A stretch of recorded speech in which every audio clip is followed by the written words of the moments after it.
Director start करना है अपने को। हाँ सर। तो स्टार्ट करते हैं। Examine the position of director and it trustee, agent and employ. According to you what is the true relationship between company and its director. तो company का डायरेक्टर कंपनी का ट्रस्टी है, कंपनी का agent है, या company का employ है। आपको क्या लगता है डायरेक्टर का कंपनी के साथ क्या रिलेशनशिप है? तो यहाँ पे पहले बोलना है कंपनी का डायरेक्टर का मीनिंग क्या है। तो कंपनी का डायरेक्टर कंपनी का पहले बात तो अपॉइंटेड कौन करते हैं, कहाँ पर अपॉइंट करते हैं उसको, बोर्ड ऑफ डायरेक्टर्स में अपॉइंट करते हैं। ठीक है, इनका मेन है कंपनी का जो अलग अलग फंक्शंस है उसको परफॉर्म करवाना, ऑर्गेनाइजेशन का जो पॉलिसीज है उसको एस्टेब्लिश करवाना, ऑर्गेनाइजेशन का जो मेन ऑब्जेक्टिव है उसको फुलफिल करवाना। इनका फिड्यूशरी पोजीशन है। फिड्यूशरी मतलब देखा जाए तो कोई रिश्ता नहीं, बट देखा जाए तो पूरा रिश्ता। फिड्यूशरी का मतलब यही होता है, मतलब रिलेशन है भी और नहीं भी। डायरेक्टर्स को पावर दिया गया है कंपनीज एक्ट के द्वारा और कंपनी के आर्टिकल्स के द्वारा। तो दो जन डायरेक्टर को पावर देता है, कंपनीज एक्ट और कंपनी का आर्टिकल्स। क्या चीज का, कंपनी का फंड एंड अदर एक्टिविटीज को कंट्रोल करने का। तो देखा जाए तो director are not the employees of the company. क्यों? क्योंकि ये लोग डायरेक्टरशिप होल्ड करते हैं, सैलरी के अलावा भी इनको पैसा मिलता है, मीटिंग अटेंड करने का अलग पैसा मिलता है। ये लोग अदर फैसिलिटी भी एंजॉय करते हैं जो एम्प्लॉय एंजॉय नहीं करता। एम्प्लॉयज को जो राइट्स है वो तो करते हैं, उसके अलावा एक्स्ट्रा फैसिलिटीज मिलता है इनको। ठीक है ना, तो एग्जैक्ट एम्प्लॉय नहीं है बट एम्प्लॉय जैसा काम करते हैं। अब आया कंपनी का क्या, ये लोग एजेंट है। 3 पॉइंट बोला ना, डायरेक्टर क्या, एम्प्लॉय, एजेंट या ट्रस्टी। तो पहला बोला जाएगा the position of director to some extent, कुछ हद तक ये लोग एजेंट की तरह तो है, क्योंकि ये लोग कंपनी के भलाई के लिए काम करते हैं। कुछ भी कंपनी में रूल वायलेट होगा तो ये लोग लाइबल होते हैं, इनको कुछ राइट्स भी मिल रहा है, कुछ ड्यूटीज भी मिल रहा है। तो कुछ हद तक देखा जाए तो ये लोग कंपनी का एजेंट जरूर है, एम्प्लॉय एग्जैक्टली नहीं है बट एजेंट कुछ हद तक है। और लास्ट बात बोला क्या, ये लोग ट्रस्टी है। हाँ, क्योंकि कंपनी का एसेट्स इनके ट्रस्ट में होता है, मतलब कंपनी का एसेट को ये लोग मेंटेन करते हैं, यूज करते हैं कंपनी के काम के लिए। ये लोग अकाउंटेबल होते हैं कि कंपनी का एसेट ठीक से यूज हो, पैसा ठीक से यूज हो, पैसा जहां पेमेंट करना है वहां ठीक से पेमेंट हो। तो ये लोग एक तरीके से ट्रस्टी तो है। तो एम्प्लॉय नहीं है, एजेंट कुछ हद तक है और ट्रस्टी हैं ये लोग। ठीक है ना? हाँ सर। क्योंकि ये लोग कंपनी का डे टू डे अफेयर्स को मैनेज भी करते हैं और एसेट को भी कंट्रोल करते हैं, इसलिए लोग ट्रस्टी तो है। अब आया next answer, Krugan Holding Limited promoted mister भाव में है, promoted miss Bhavna and designated her as the director.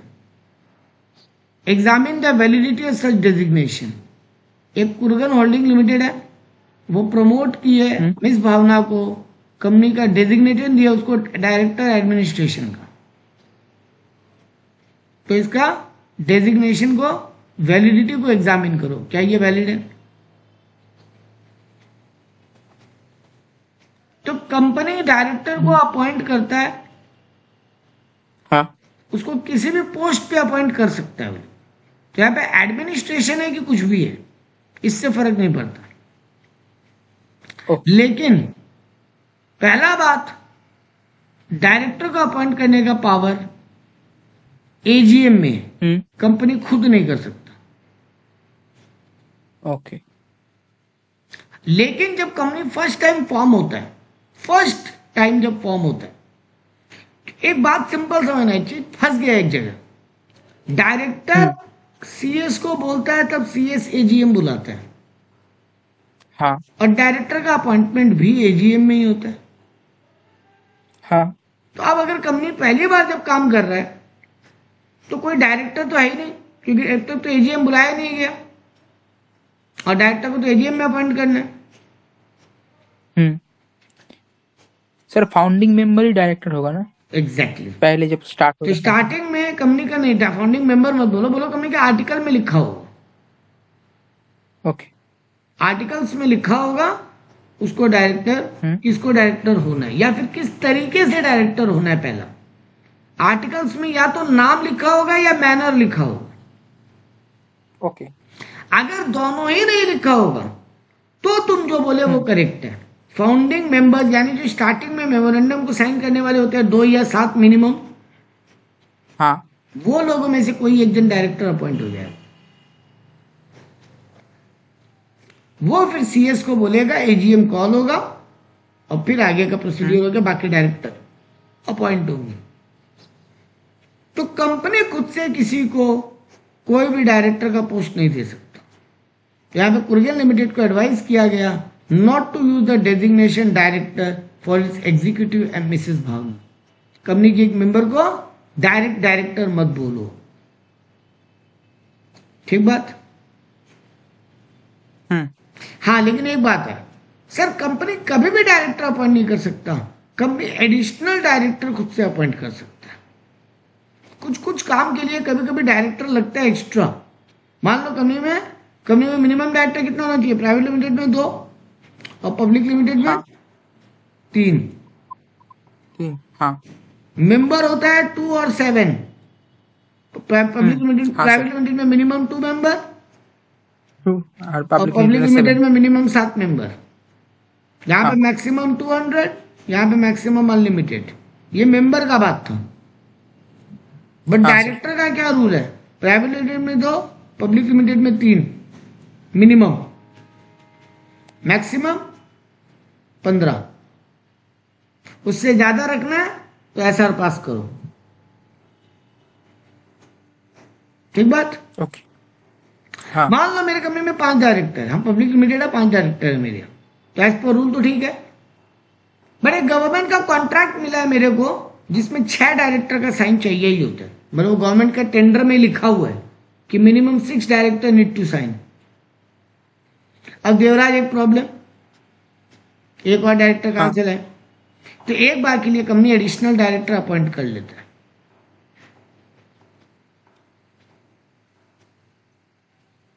ठीक है, ओके। ये कंपनी कर सकता है। बाद में उसको एजीएम में अप्रूवल ले लेता है।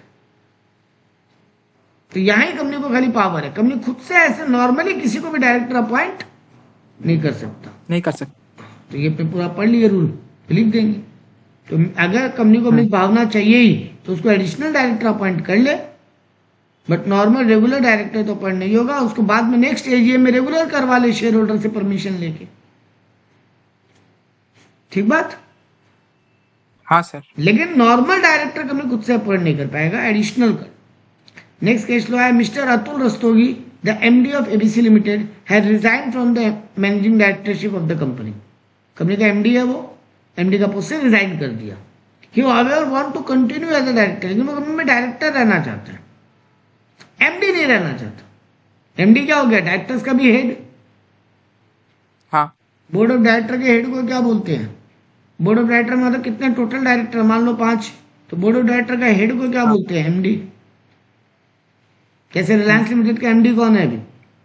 मुकेश अंबानी। हाँ, तो वो एमडी था रस्तोगी, अतुल रस्तोगी। लेकिन अब वो एमडी का पोस्ट छोड़ के डायरेक्टर लेकिन कंटिन्यू करना चाहता हूँ एज ए डायरेक्टर। क्या ये अलाउड है या क्या रूल फॉलो करना पड़ेगा? क्या प्रोविजन बोलता है ये तुमको पूछे। तो बोल रहा है कंपनी लॉ में डायरेक्टर और एमडी का डेफिनेशन दिया हुआ है।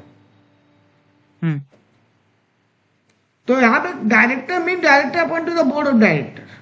अब बोर्ड ऑफ डायरेक्टर में से एक एमडी चूज होता है। तो पहले डायरेक्टर का डेफिनेशन क्या दिया है कंपनी लॉ में? जो बोर्ड में हो वही बोर्ड ऑफ डायरेक्टर है। यानी बहुत ही अजीबोगरीब डेफिनेशन।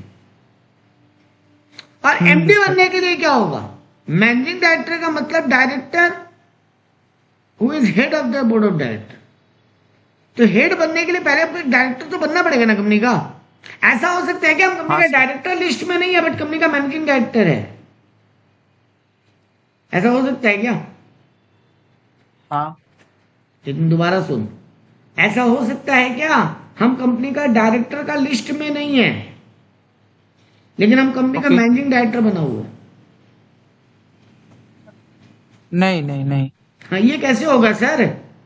डायरेक्टर में से एक ये एमडी हो चूज नहीं होता है सकता। ना। हाँ हाँ तो पहले हमको डायरेक्टर तो बनना पड़ा होगा, तभी तो उनमें से एक एमडी चूज हुआ होगा। हाँ। तो यहाँ पे बोला है, एक आदमी को कंपनी का अगर मैनेजिंग डायरेक्टर अपॉइंट होना है तो उसको पहले फर्स्ट डायरेक्टर तो बनना पड़ा होगा। हम्म।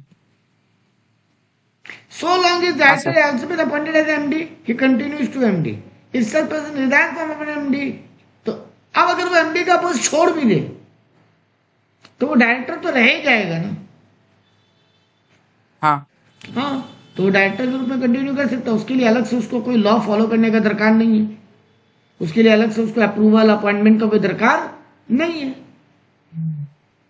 क्योंकि वो ऑलरेडी डायरेक्टर बनने के बाद एमडी बना होगा। तो एमडी का पोस्ट छोड़ भी दे, डायरेक्टर तो रह ही गया वो, तो अलग से और क्या अप्रूवल लेने का दरकार है उसको कहीं से?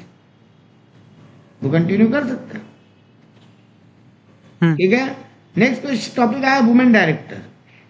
आज की डेट में एक रूल हो गया, कई एक कंपनी ऐसा है जिनमें कंपलसरी है कि एटलीस्ट वन वुमेन डायरेक्टर होना जरूरी है। कंपनी लॉ कुछ क्लास ऑफ कंपनीज में बताया है जहां women director compulsory at least one, एक से ज्यादा रखो तुम्हारा अच्छा बात है। क्या सब कंपनी को एक वुमेन डायरेक्टर रखना पड़ेगा? नहीं, कंपनी लॉ बता दिया है किस क्लास ऑफ कंपनीज को वुमेन डायरेक्टर रखना कंपलसरी है। अगर तुम लिस्टेड कंपनी है तो तुम्हारे यहाँ एक वुमेन डायरेक्टर होना जरूरी है। अगर तुम लिस्टेड नहीं है लेकिन पब्लिक लिमिटेड है, तुम लिस्टेड नहीं है लेकिन पब्लिक लिमिटेड है और तेरा पेड अप कैपिटल 100 करोड़ से ज्यादा है या टर्नओवर 300 करोड़ से ज्यादा है, तो तुमको एक वुमेन डायरेक्टर रखना पड़ेगा।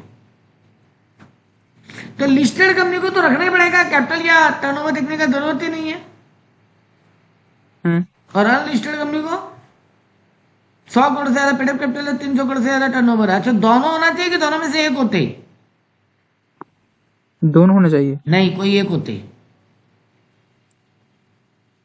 एंड नहीं है दोनों के बीच में। ठीक है।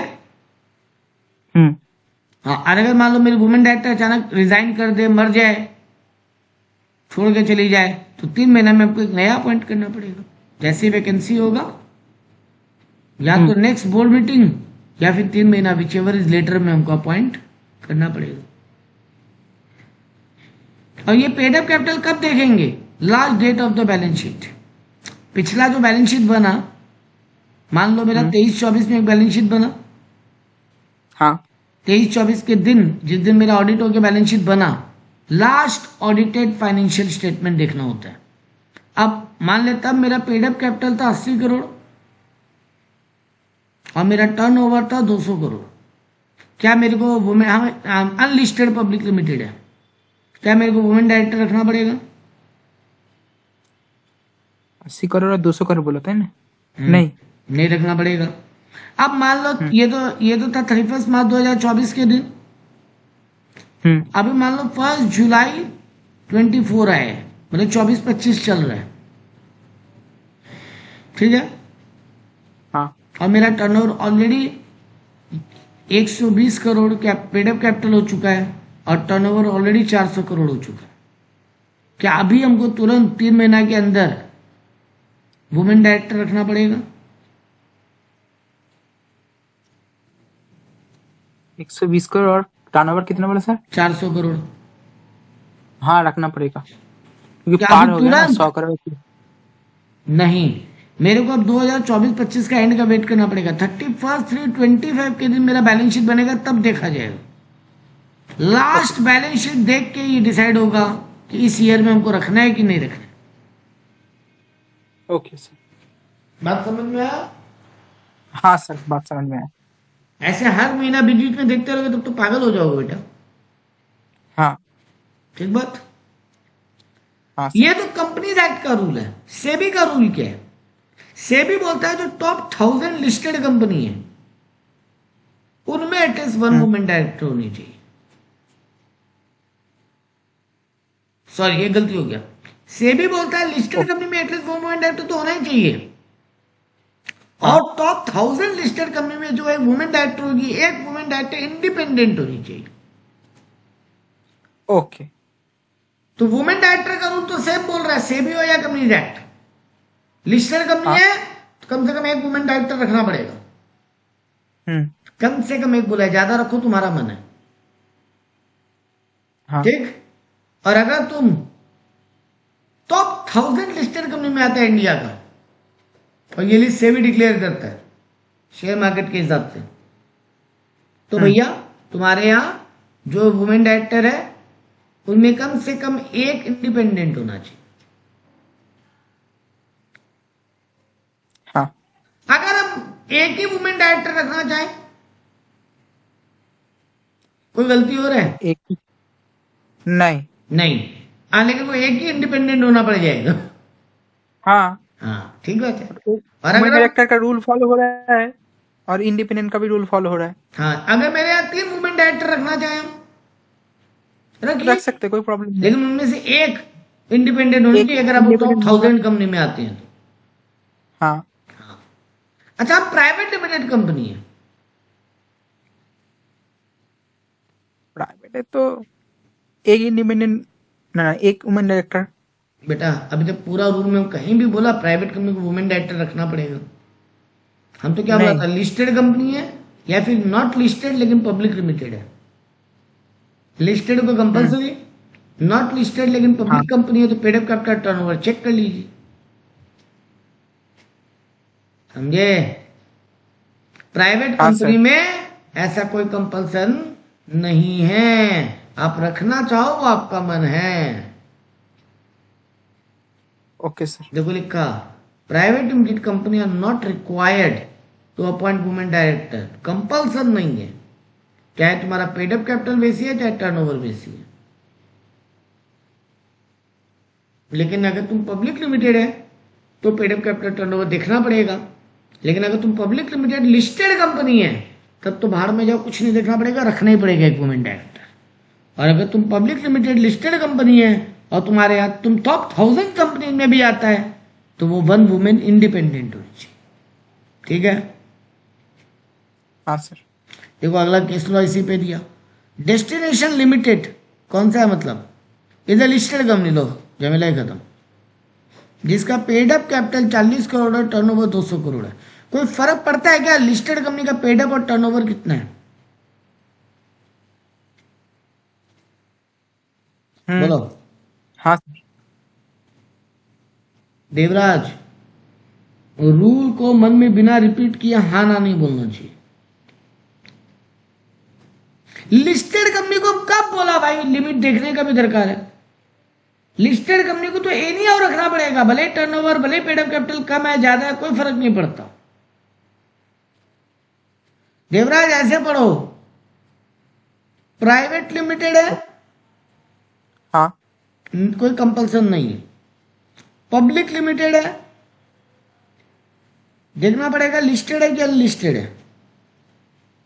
अगर लिस्टेड है तो कंपल्सरी, अनलिस्टेड है तो पेड अप कैपिटल और टर्नओवर चेक करना पड़ेगा, अगर वो लिमिट क्रॉस कर रहा है तो कंपल्सरी। ओके। तो यहां पे क्या बोला है, एक लिस्टेड कंपनी है तो हमको टर्नओवर पेड अप कैपिटल देखने का भी जरूरत है क्या? नहीं, एक वुमेन डायरेक्टर रखना ही पड़ेगा। समझ में आया? हाँ सर। तो पहले यहां पूरा रिपीट किया रूल को कि लिस्टेड में तो कंपलसरी है, अदर पब्लिक कंपनी में पेड अप कैपिटल टर्नओवर देखना पड़ेगा, वैकेंसी वाला रूल भी लिख दिया, सेबी वाला रूल भी लिख दिया, एंड देन टॉप 1000 कंपनी वाला रूल भी लिख दिया। अब बोला in the given case destination limited is a listed company and it is required to appoint a women director irrespective of paid up capital and turnover. समझ में आया? तो देखो यहाँ पे केस लो पूरा एक बार पढ़ते हैं। तो एक listed paid up capital listed company है जिसका पेड अप कैपिटल 40 करोड़ और टर्नओवर 200 करोड़ है और उसका लॉस है 10 करोड़, सर कोई फर्क नहीं पड़ता क्या है क्या नहीं है। लिस्टेड है तो डायरेक्टर रखने पड़ेगा women. Women director in the board of the company resign कर लिए 1 अक्टूबर को। एक वुमेन डायरेक्टर थी मेरे यहाँ, 1 अक्टूबर को रिजाइन कर दी। कितना दिन में नया अपॉइंट हो जाना चाहिए? 3 महीने। 3 महीना। और बोर्ड मीटिंग जो और board meeting which is later, तो लास्ट बोर्ड मीटिंग कंपनी का हेड हुआ था 25 सितंबर को, और नेक्स्ट बोर्ड मीटिंग 15 जनवरी को होने का उम्मीद है। हाँ तो बताओ कंपनी को कब तक वैकेंसी फिलअप करना होगा? तो Mr Lalita women director to be made in immediate next board meeting, पीछे में लेटर बोला है ना, नेक्स्ट हाँ बोर्ड सर। मीटिंग कब है? 15 जनवरी हाँ या फिर 3 मंथ विच एवर लेटर। तो 1 अक्टूबर का 3 मंथ कब होता है? अक्टूबर नवंबर दिसंबर। तो दोनों में विच एवर लेटर कौन सा हो रहा है? 15 जनवरी। हाँ सर। 15 जनवरी तक अपॉइंट हो जाना चाहिए, ठीक है। हाँ सर। फिर एक केस लो, in compliance with the companies act at least one women director shall on the board and such class of companies में प्रेस्क्राइब्ड। फिर वही पहले ज्ञान दिए कि कंपनीज एक्ट बोलता है कि एक वुमेन डायरेक्टर होनी चाहिए कंपनी में। अब तुमको एक कंपनी का डिटेल दिए, माया लिमिटेड, माना लिमिटेड और मोपिल लिमिटेड, इनमें से एक लिस्टेड है। तो जो लिस्टेड है उसमें हमको चेक भी करना पड़ेगा क्या? लिस्टेड नहीं। लिस्टेड में तो कंपलसरी, हाँ। हम कोई कैपिटल टर्नओवर देखने का कोई कंपल्सन है ही नहीं। हम्म। अब आ जाओ माया में, माया अनलिस्टेड है, मोपिन भी अनलिस्टेड है। माया का पेड अप कैपिटल है 50 करोड़, टर्नओवर है 100 करोड़। मोपिन का पेड अप कैपिटल है 150 करोड़ और टर्नओवर है 350 करोड़। माया लिमिटेड को कंपलसरी होगा क्या? कितना होना चाहिए? 100 और 300। इसका 50 और 100 है, तो न तो ये 100 क्रॉस कर रहा है, ना ये 300 क्रॉस कर रहा है। हाँ। लेकिन मोपिन में ये भी 100 क्रॉस कर रहा है, ये भी 300 क्रॉस कर रहा है, तो मोपिन में कंपलसरी होगा। मोपिन में होगा। ठीक है। हाँ सर। तो यहाँ पे तुम बताओ, तो यहाँ पे पहले तो पूरा रूल लिखा दोबारा, सेबी एबी वाला सब रूल, 1000 वाला, एन वाला, 10 वाला, अब इन तीनों के लिए डिसीजन दे दिया। माया लिमिटेड नॉट रिक्वायर्ड, माना लिमिटेड लिस्टेड है तो उसको तो रखना ही पड़ेगा, ठीक है। और मोपिन लिमिटेड को इज रिक्वायर्ड। हो गया। देखा कितना अच्छा केस लॉ दिया। हाँ सर। तो पहले रूल लिखो और फिर ये लिख दो। उसके बाद हाँ। अब बोला रेसिडेंट डायरेक्टर, अब ये क्या आया? देखो हम लोग 3 मेन टॉपिक पढ़ते हैं। एक टॉपिक पढ़ते हैं वुमेन डायरेक्टर,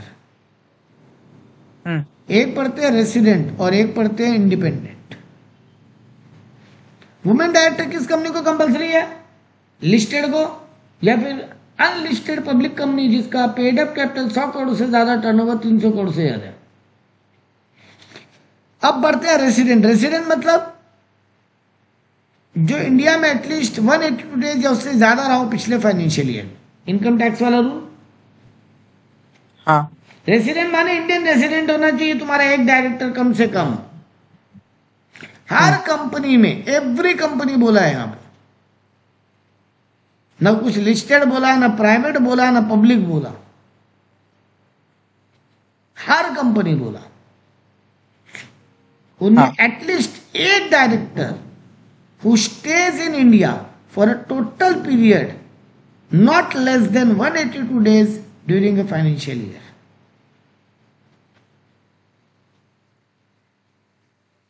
ठीक है। हाँ सर। और ये एवरी कंपनी बोला है, माने ये रूल लिस्टेड के लिए भी है, ये रूल अनलिस्टेड पब्लिक लिमिटेड के लिए भी है, और ये रूल प्राइवेट कंपनी के लिए भी। हाँ। अब यहां ऊपर केस लॉ पढ़ लेते हैं। But 3 Singapore nationals who have never been in India have been decided to be shareholder holding 100% equity share and the only director of a private company in India. India में एक private limited company खोलना चाहते हैं।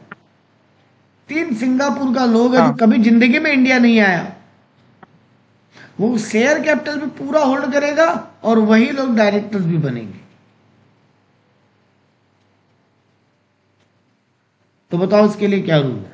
तो पहले rule लिख दिया, हाँ हाँ, अगर नया कंपनी है तो उसको 1 साल का टाइम मिलेगा, फाइनेंशियल ईयर खत्म होने के पहले पहले उसको एक इंडियन रेसिडेंट डायरेक्टर रख लेना। तो ये लोग सिंगापुर का नेशनल्स है, कोई भी कभी भी इंडिया नहीं आया, मतलब पिछले साल में 82 डेज इंडिया में नहीं रहा वो लोग मिनिमम, मतलब कोई भी रेसिडेंट डायरेक्टर नहीं है इनमें से फिर तो, ठीक है। हाँ तो इनको एक अगला फाइनेंशियल ईयर खत्म होने तक का टाइम मिला रहा है। 2015 में बना, मतलब मार्च 2016 तक इनको टाइम मिलेगा हाँ कि ये लोग एक एटलीस्ट इंडियन रेसिडेंट को डायरेक्टर बना ले। शेयर होल्डर सारे बाहर के हो सकते हैं, क्योंकि शेयर होल्डर भी 100% है ना ये लोग। हाँ, शेयर होल्डर ये लोग कहीं के भी हो सकते हैं, कोई प्रॉब्लम नहीं, लेकिन डायरेक्टर एटलीस्ट एक इंडियन होना चाहिए। हाँ नेक्स्ट टॉपिक आ गया इंडिपेंडेंट डायरेक्टर। हाँ पहले तो मतलब बताया,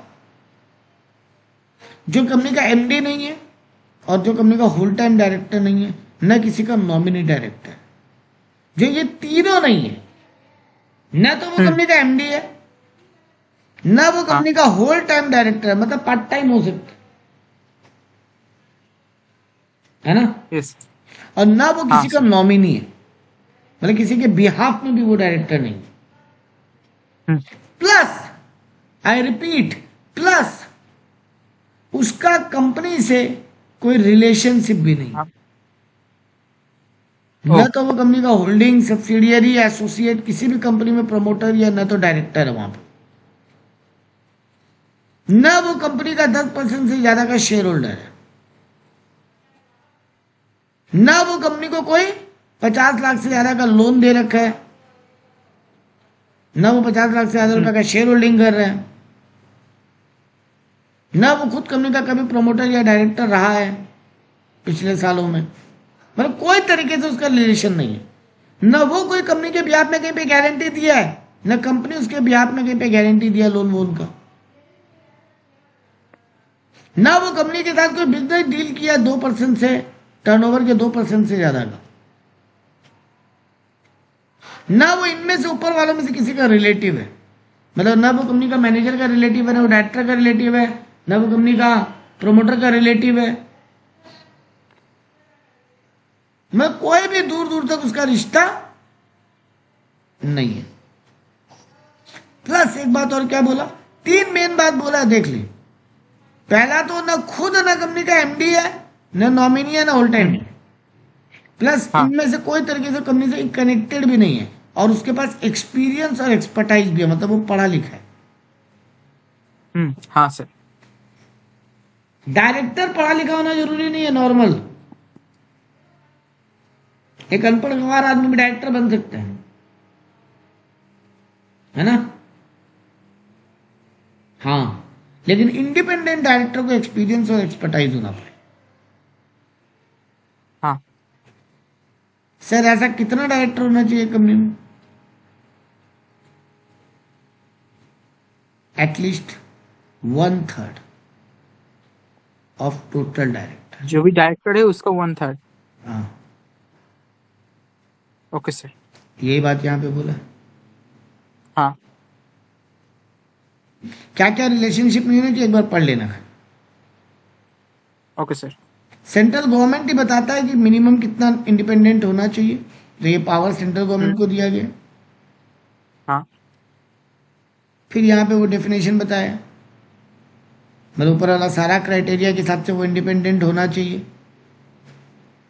वो अपने आप को एक डिक्लेरेशन भी देगा कि हम इंडिपेंडेंट है, मतलब ऊपर वाला कोई भी तरीके से मेरा रिलेशनशिप नहीं है। और ये रहा 1/3 ऑफ टोटल नंबर वाला बात, ठीक है। हाँ सर। उसका ऑफिस कितने साल के लिए रहेगा? Up to 5 consecutive year.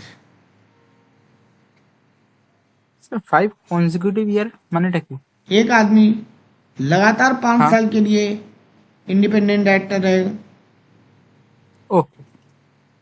और ऐसा 2 बार हो सकता है।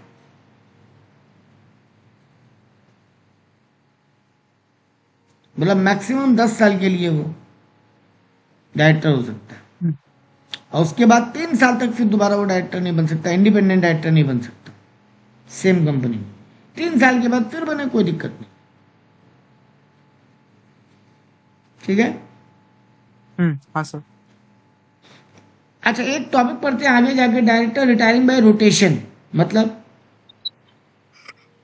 डायरेक्टर को कुछ कुछ टाइम के बाद रोटेटर के रिटायर होना पड़ता है, हाँ लेकिन वो रोटेशन वाला रूल इंडिपेंडेंट डायरेक्टर पे अप्लाई नहीं होगा। ठीक बात है। हाँ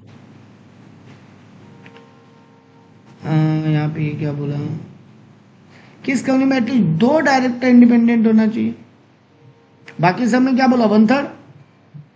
हाँ यहाँ पे अलग से क्या बोला ये, रुक जाओ।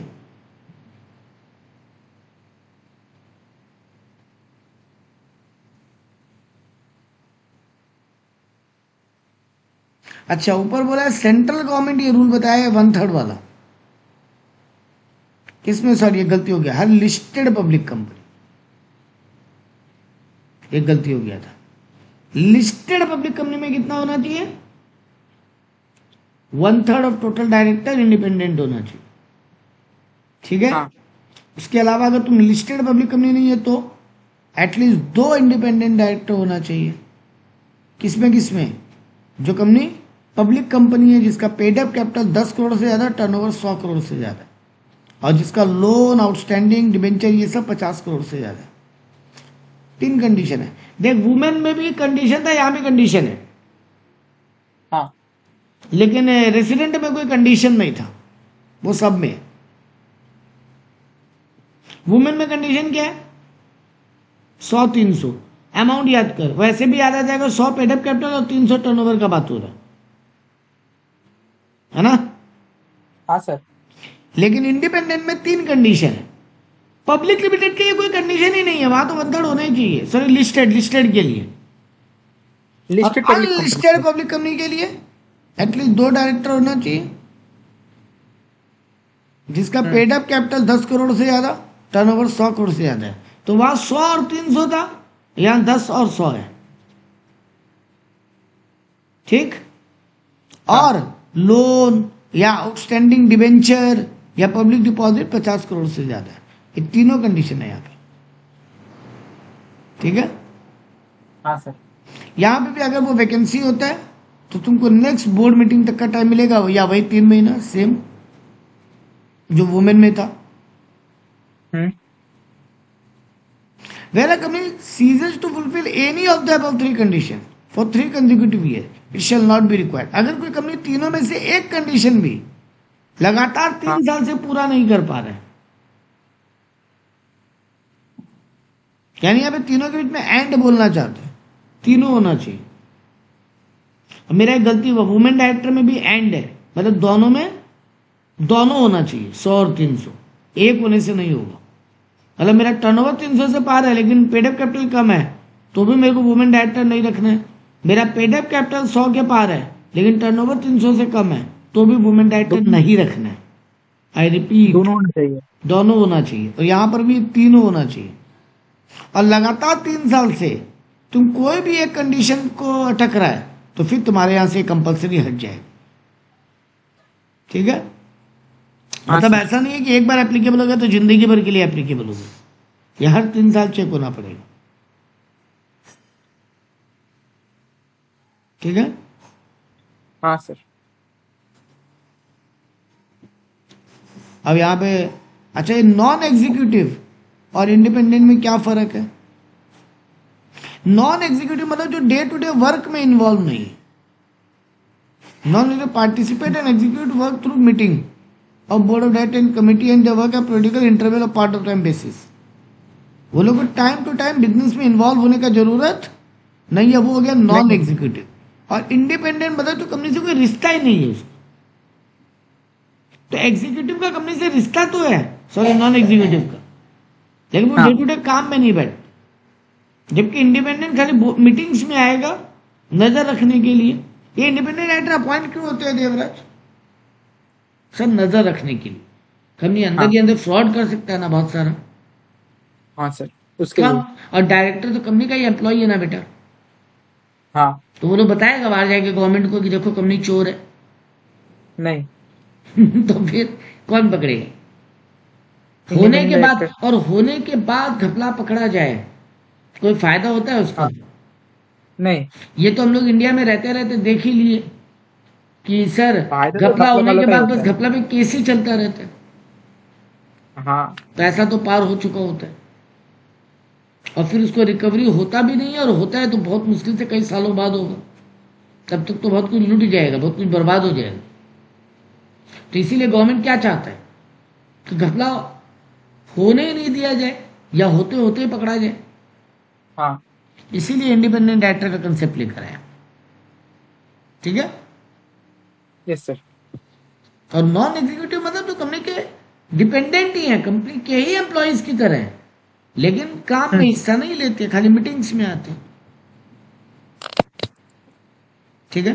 किस कंपनी को इंडिपेंडेंट हाँ डायरेक्टर रखना है, फिर से पूछा है, वही सेम रूल रिपीट मारा है। अगर तुम पब्लिक लिमिटेड है तो कोई रूल नहीं है, सीधा 1/3 रख लो।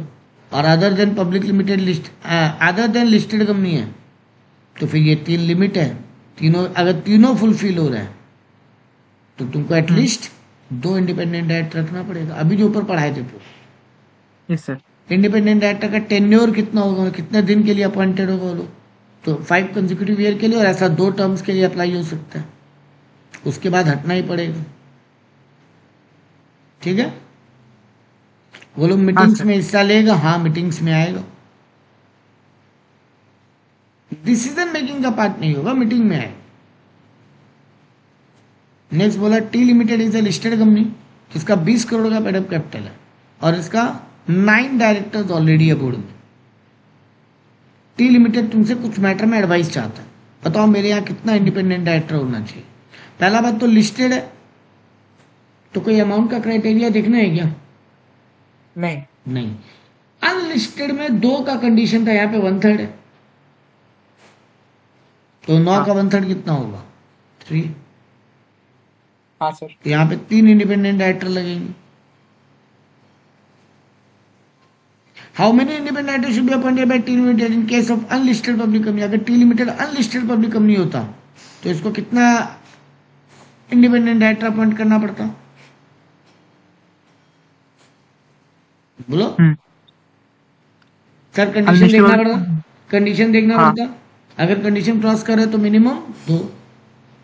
हाँ नेक्स्ट पूछा can T limited appoint independent director for second consecutive term for 6 years whose first term is past 4 years?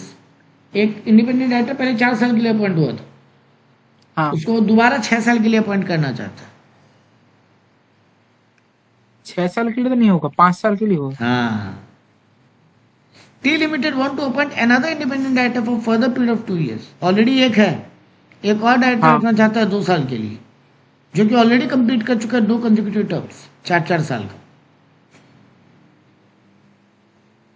उसी कंपनी में हाँ 2 टर्म्स कंप्लीट कर चुका है, हाँ, तब नहीं होगा।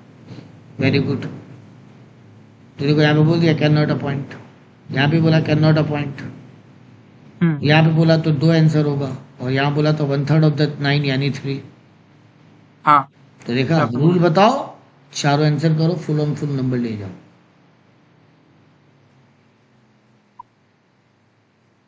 ठीक है। हाँ सर।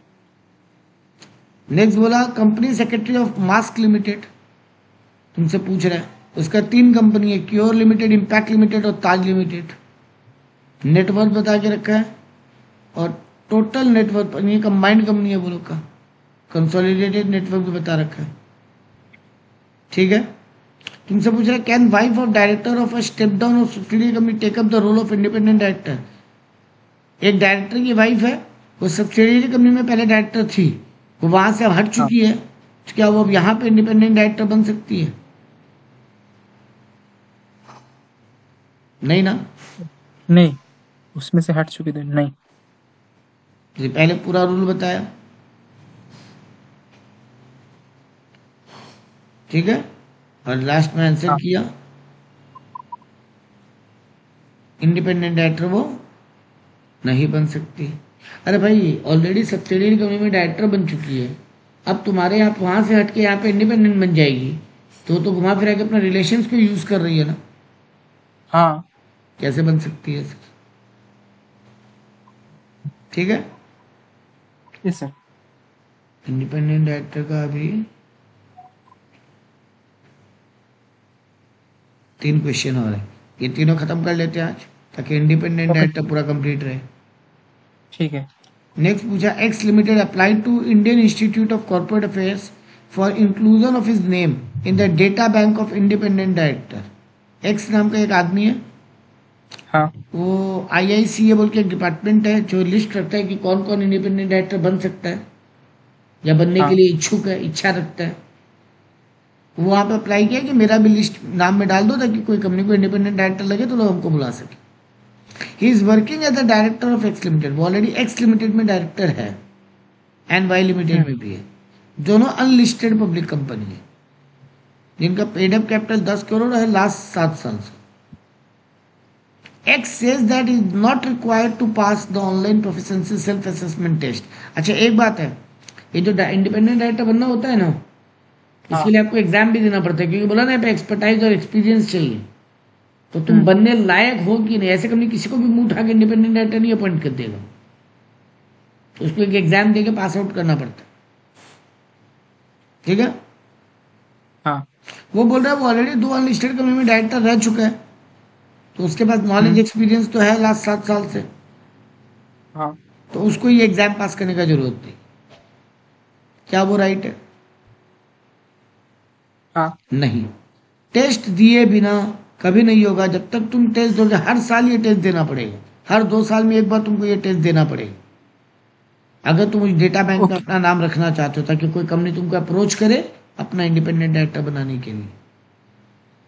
और अगर तुम्हारा नाम उस डेटा बैंक से हट जाएगा, अगर तुम ये लगातार 2 साल से ये एग्जाम नहीं दे रहे हो तो यहाँ पे एक नया बात क्या पड़े कि एक एग्जाम होता है इंडिपेंडेंट डायरेक्टर बनने का जो हर 2 साल में एक बार देना पड़ता है, नहीं तो फिर हम डायरेक्टर नहीं बन पाएंगे। हाँ अब ये पहला रूल पड़े, अब इसका कुछ एग्जाम्पशन है। कोई भी आदमी when he has served for total period of not less than 3 years on the date of inclusion of his name in the data bank, अगर वो लगातार 3 साल कहीं पे की मैनेजरियल पर्सन या डायरेक्टर का काम किया किसी लिस्टेड पब्लिक कंपनी में या किसी अनलिस्टेड पब्लिक कंपनी में जिसका पेड अप कैपिटल 10 करोड़ से ज्यादा है, या कोई ऐसा बॉडी कॉर्पोरेट में जो स्टॉक एक्सचेंज में रिकॉग्नाइज्ड है, तो फिर उसको ये एग्जाम देने का जरूरत नहीं है। क्या पढ़े ये जो 2 साल में 2 साल में एक बार एग्जाम देना पड़ता है अगर उस डेटा हाँ बैंक में अपना नाम रखना है तो। यस लेकिन जो कंपनी किसी लिस्टेड कंपनी में, जो आदमी किसी लिस्टेड कंपनी में लगातार 3 साल डायरेक्टर रह चुका है या वहां पे की मैनेजरियल पर्सन रह चुका है या हाँ अनलिस्टेड कंपनी में की मैनेजरियल पर्सन या डायरेक्टर रह चुका है जिसका 10 करोड़ से ज्यादा पेड अप कैपिटल है, या ऐसा कोई कंपनी में जो कि लिस्टेड है और रिकॉग्नाइज्ड है स्टॉक एक्सचेंज में, मतलब शेयर मार्केट में रजिस्टर्ड भी है, वैसा कंपनी में तुम अगर लगातार 3 साल से डायरेक्टर रह चुका है या KMP रह चुका है तो तुमको डायरेक्टर यहाँ पे एग्जाम देने का जरूरत नहीं है। या फिर किसी इंडिया के बाहर किसी कंपनी में जिसका $2 मिलियन से ज्यादा का पेड अप कैपिटल है वहां तुम रह चुका है, या कोई पार्लियामेंट या स्टैट्यूटरी कॉर्पोरेशन यानी गवर्नमेंट का कोई डिपार्टमेंट में तुम काम कर चुका है, तो तुमको ये सब एग्जाम देने का जरूरत नहीं नहीं है। यहाँ पर इस केस लॉ के हिसाब से, क्योंकि वो एक पेड अप कैपिटल जिस कंपनी का 10 करोड़ से ज्यादा है वहां 3 साल से ज्यादा रह चुका है, 7 साल रह चुका है ना वो तो एक्स और वाई 2 कंपनी में, तो उसको ये एग्जाम देने का जरूरत नहीं है, वो एग्जाम्प्टेड होगा। ठीक है, हाँ sir. Examine whether the following person are eligible for reappointment as an independent director of seamless limited after completing the cooling period. कितना साल तो तुम एक बार अगर इंडिपेंडेंट डायरेक्टर का पोस्ट से हटा है, कितना साल कहीं नहीं बन सकता? 3 साल। 3 साल 3 हाँ साल बाद फिर बन सकता है। ठीक है, हाँ सर। तो यहाँ पे तुमको बोला है राम, किशन और राकेश 3 आदमी है। राम एडवाइजरी रह चुका है, CFO रह चुका है सीमलेस लिमिटेड में। किशन जो है वो अपना ओन इंडिपेंडेंट एडवाइजरी बिजनेस चालू कर रखा है और वो सीमलेस से कहीं भी एसोसिएटेड नहीं है। और राकेश जो है वो एक स्मॉल वैल्यूएशन वर्क करता था पहले सीमलेस कंपनी में एज ए चेयरमैन की रिक्वेस्ट पे। तो राम जो CFO रह चुका है, किशन जो खुद का एक इंडिपेंडेंट एडवाइजरी बिजनेस चलाता है लेकिन वो कभी भी सीमलेस कंपनी से कोई रिश्ता नहीं रखा है, और राकेश जो सीमलेस कंपनी में वैल्यूएशन का काम कर चुका है चेयरमैन की रिक्वेस्ट पे। यहां तुमसे आंसर पूछा है तो देखो, राम नॉट एलिजिबल, हाँ किशन एलिजिबल, हाँ जबकि राकेश नॉट एलिजिबल। ठीक है, हाँ सर। एक और बचा, बोल रहा है Prapti hotel limited want to appoint Susmita as an independent director from 1st January.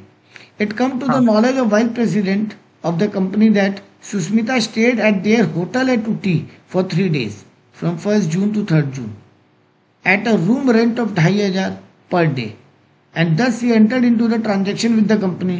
The hotel charged some room rent from the other members of the general public during that time.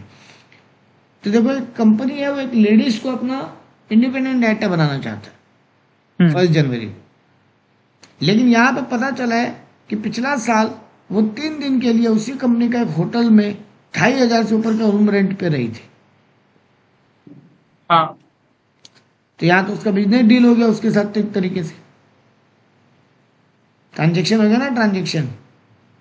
पर sir company तो hotel business है ना, हाँ, तो उसमें 3 दिन की रहे तो क्या बात है।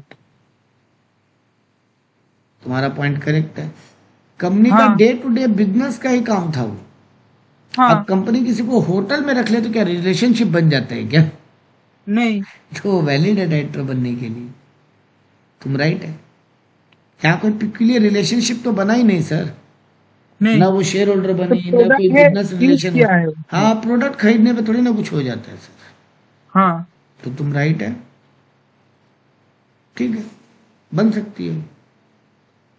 यही रोकेंगे, अगला टॉपिक नेक्स्ट क्लास से आएगा, स्मॉल शेयर।